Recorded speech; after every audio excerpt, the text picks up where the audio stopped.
Morning बच्चों, आज का जो हमारा टॉपिक है ये है संसाधन के रूप में लोग।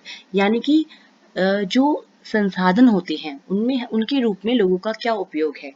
तो यहाँ सबसे पहले बताना चाहूंगी कि संसाधन होते क्या हैं। संसाधन वे उपलब्ध चीजें हैं जिनका इस्तेमाल करके हम नई चीजों का उत्पादन करते हैं, नई चीजों, वस्तुओं, सेवाओं का निर्माण करते हैं।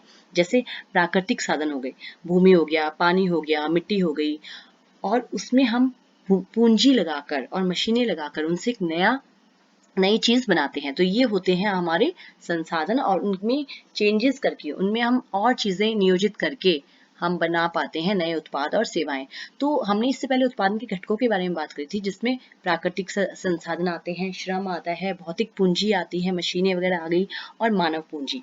तो यदि मानव पूंजी नहीं होगी तो हमारा उत्पादन भी नहीं होगा। यहाँ मैं बताना चाहूंगी, मान लो हमारे पास खेत भी है, हमारे पास भूमि भी है, हमारे पास मशीनें भी हैं, बीज भी है, पानी भी है, लेकिन उस पर कार्य करने वाला कोई नहीं है, तो मानव पूंजी नहीं है, मानव नहीं है, तो हम उसके उसके बिना हम कोई भी उत्पादन नहीं कर सकते।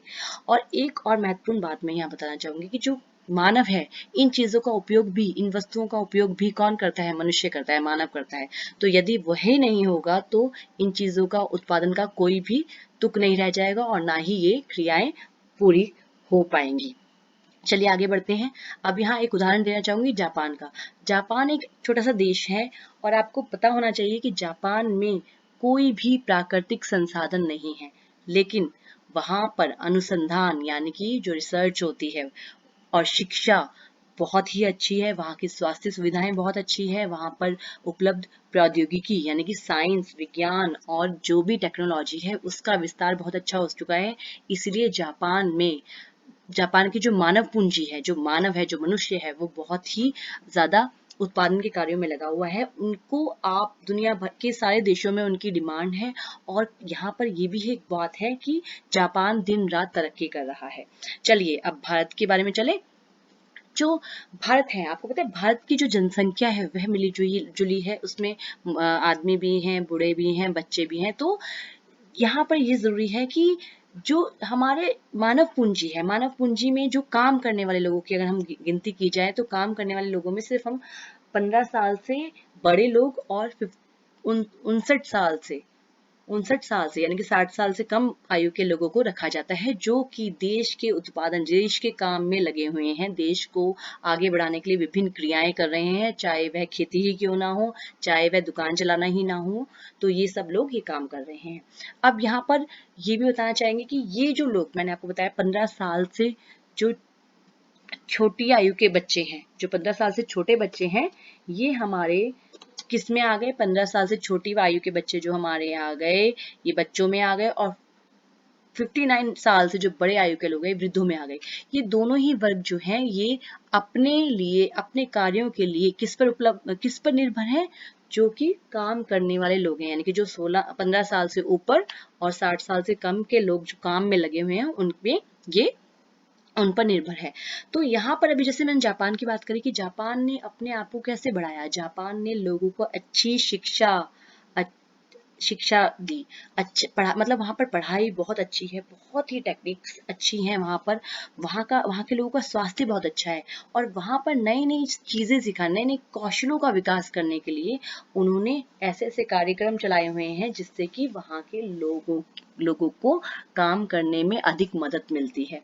तो यहाँ पर ये जानना भी जरूरी है कि यदि हम अपने देश के लोगों को अच्छी सुविधा उपलब्ध कराएं, अच्छी शिक्षा दें, अच्छी स्वास्थ्य की सुविधाएं हों, और उनके लिए नए नए कौशल विकास के काम जुटाए जाएं, तो उनकी जो उत्पादकता होगी, मतलब जो उनकी कार्य करने की शक्ति है, वह बढ़ जाती है, और उसके ये परिणाम मिलते हैं कि हमारी जो देश की राष्ट्रीय आय है उसमें वृद्धि होती है।